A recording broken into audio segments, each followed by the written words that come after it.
Good morning. Welcome to 2022. Welcome back to the Signature Movement. It's your girl Tanya D. Floyd. I'm here in my happy place.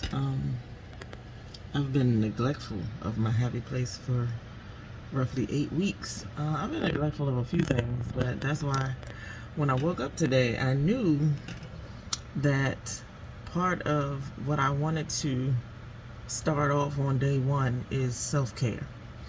So, as you know, I've been working on this renovation for the last 2 months, and I was bringing it to a close. Technically, I'm not finished because the refrigerator is still back ordered until sometime later this coming week. So, I still got to make sure that gets done. And there's a couple of paint issues that happened, but the guy who did the painting is not available till later this week. So kind of not finished, but finished. Just done though. Self-care. Why am I talking about it with such importance now? Because I've been neglectful for the last 2 months. I have not respected my digestive system at all. I have been rushing out of the house to be on site so I can manage everything. I have been eating a couple of times a day maybe, because I was out in the country and there's nothing like you can run down the street and get except 7-Eleven, and that would just leave me sick. But there was like, rush, eat a fast breakfast, go there, hope you don't get sick, work all day, sometimes later till the night, 10, 11 o'clock, whatever it calls for. I was dragging the kids there on some days. I gotta, make it up to them. I'm talking about the baby, the 12-year-old and the grandbaby. I was sometimes leaving the job site to go get the grandbaby to come back down the road to finish something, but it wasn't right. It wasn't how it should have been. But, we do what we got to do for our businesses and for our families, because we need that money, right? But yeah, I got to change the way I do a lot of things in that regard. So yeah, I just gotta treat me better, because I get mad when other people don't treat me right. Why do I get a pass? I don't. So I gotta treat me better. But yeah, that renovation. So after all the running 48 minutes down the road and back, after all the long nights, after all the long days, after arguing with all the men about, how I want things done and how they don't want to do it that way, the homeowners, I sent the final bill. Let's start there. I sent the final bill because I had to finish paying the guy who did the bathrooms. And then I got this long laundry list of, we need these things addressed before we pay you your final payment. It was like touch-up paint, and I gotta say, one part of it was definitely not signature. The stain on the stairs. So I had reached out to 2 or 3 different people throughout the process to do it. Nobody wanted to do it. I mean, there was like layers and layers of varnish, and it was this honey oak color. You've seen it in the pictures, but nobody wanted to tackle that whole thing because it's a big staircase with a lot of railings. And I finally found somebody to do it, but I found out right before Christmas that they weren't going to be able to start until after Christmas. I don't know why it took so long for them to tell me that, but then after Christmas, on Monday of this week, I was looking for them to be there. I got there, nobody was there, and all day I called and called and called, and then at 3 o'clock in the afternoon, somebody says, "Oh, I'm sick, I can't make it." And the homeowner was ready to be done by Wednesday. So I scrambled and I found some people to help me, and I gave them a quick tutorial, and I had to leave at some point. So while I was gone to get the baby from daycare, I got back and they were, working their way down the stairs. So it wasn't like I could just walk back up to inspect everything that happened up top. Well, a lot had happened up top, turns out. I saw it yesterday for the first time when I went over to discuss the laundry list of, we need to finish this, fix this. I found out a lot on that visit. Turns out one of the homeowners just hates the whole renovation. The exact words I heard about the bathroom were, Well, there was a lot of why is this like that? Why would you do that? The flowing sink was a concern. Why is it not touching the wall? It floats. It doesn't touch the wall. It just on the side. And then you would have to put a side splash, and that doesn't go with the sexy floating sink concept. So, one another thing was the shower. Well, the shower drain looks jagged. Can you put a cushion around that? The shower niches where you put the shampoo and stuff. Well, the corner of that metal looks jagged. It'll cut me. Fix that. If you can't fix any of these things, it's perfectly fine because um, the words were, we're going to just, no, I'm going to just rip it out and redo it anyway. The shower's too small. The light isn't centered, which I knew was a thing. It bothered me because when I told him to put the sink in, he assumed I was going to put it up against the side wall too. So he centered the light over the sink in that position, but not centered the light over on the wall where I told him to center it. So I intended to fix that, but no need. We're just going to rip it out anyway. So, yeah, well, they were compensated for the stain thing because it wasn't up to my standards either. So gave them a credit for that. At one point, they tried to say the kitchen cabinets weren't right. They weren't deep enough. So if you ever built a kitchen island with a, overhang for seating, you know that backside is hard to access. Depends. So it's hard to access if you have base cabinets under there because they usually come with top drawers. You can't use the top drawer if you put it on the backside of the eating space because you can't. The counter's in the way, right? It's right over top of it with a drawer would open. So I use wall cabinets on the back of my islands and I just build them up so you can use the whole cabinet, the whole height of it, and you can still get into it and use it however, even though it's under the counter.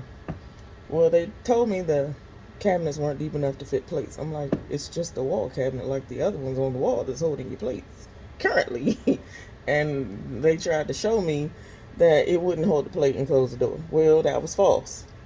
Then I found out the problem was one of the homeowners was trying to put a charger plate into that, which is significantly bigger than a regular plate. Because when you do your plate settings, you put the charger with the plate on top and this and that and the layer and that.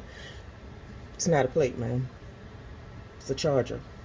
Put it in one of the 24-inch deep cabinets on the 13-foot island, or put it in the oven cabinet that's 33 inches wide and 24 inches deep, or put it in the refrigerator cabinet that's 36 inches wide and 24 inches deep.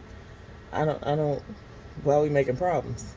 So part of the argument that I had internally while I listened to them was, you moved in during the renovation, so you've been here literally every day, once or twice, as this was happening. How come you didn't stop it or say, well, I would prefer this, that, and the other? Or in the beginning, when we were doing the planning phase and I set up the Pinterest board where we could exchange ideas 2 months before I ever stepped foot on the property, how come we didn't say, nah, I don't like the floating sink idea at all? Because they were in there. How come we didn't say, no, I don't like that bathtub at all? Because it was on the board. How come we didn't say, no, I don't like that shower idea at all? I don't want that shower head. There was another thing. The shower head was too low. Well, it's a shower with jets. So the jets are supposed to hit you in the body, not the face.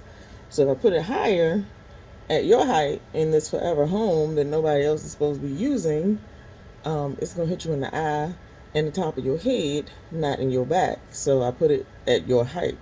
Well, you should have put it at a regular height. I don't want that. I don't like that. So many things were picked apart. There were some misunderstandings about missing moldings. Well, those moldings don't go in that area. That's something different. So you just don't understand basic construction, which is why you hired me. But neither here nor there. The bottom line was, it was not appreciated. So it just made me go back and think about how much time I had devoted and how much energy I had put in and how much, not perfection, but how much pressure I put on myself to make sure little things were addressed that needed to be addressed, and things that people don't normally think about that are in my realm. So I was making sure of things, but it was not appreciated or liked in any way. So big zero on that, big L all the way around. Lost money, lost time, lost energy, hurt my knee, couldn't heal it right. You just lost. And it's just gonna have to be okay. But I thought about something yesterday morning. How I always try to be so self-reliant and so independent, but not independent in a toxic way. Like, I don't need a man, nobody need to help me. I ask for help when I need. I'm talking about independent in a way that, you grow up, you want to just be able to go to work, pay your bills on time, buy yourself something nice, travel on occasion, just live a nice basic, human existence with happiness and joy, right? You just want to be able to buy yourself something on occasion. So in that respect, I would like to be independent and self-reliant, but I have learned, and this brought it to a head. It's like every time I think I should be doing something by myself, God shows up and lets me know, I got this.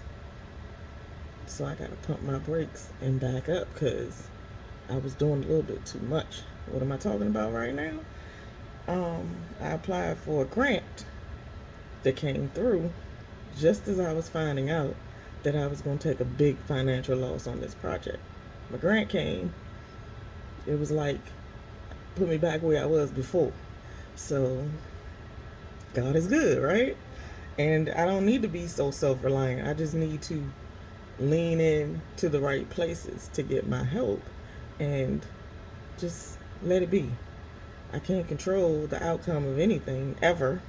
So I'm just relaxing, you know, say a few prayers and keep it moving. Some funny stuff happened this week with my grandson and Alexa. He can't say Alexa. It's Alexa. He was arguing with her about the Power Rangers. She and they talking about the backs, the motion and stuff. It just reminded me. But anyway, back to the point. Yeah, just everything's okay now. I'm gonna shake the loss off. I'm going to try not to internalize what just happened because I feel like I was ambushed. You let me finish and then say you hate it. It reminds me, I wrote about it in my blog the other day, but it reminds me of like a situation where friends invite you out to a nice restaurant and you go and you're happy about going and it's really nice. The ambiance, the wine, the food, everything was good till you get the bill and then you go, well, the steak wasn't really that good. I didn't even ask for medium well. I asked for medium. The wine was just wine. Why does it cost this much? So I think that might be part of what happened. I don't know. But again, I'm in my happy place. I'm about to cook, my traditional roast beef dinner. And then I'm going to share it with some people who don't know it's coming. So that's how I call myself healing today. But focus on self-care. Make sure you build your house up before you start trying to help other people build theirs up. Let's focus on self-care. Let me say it again. 2022, focus on you. Have a good day.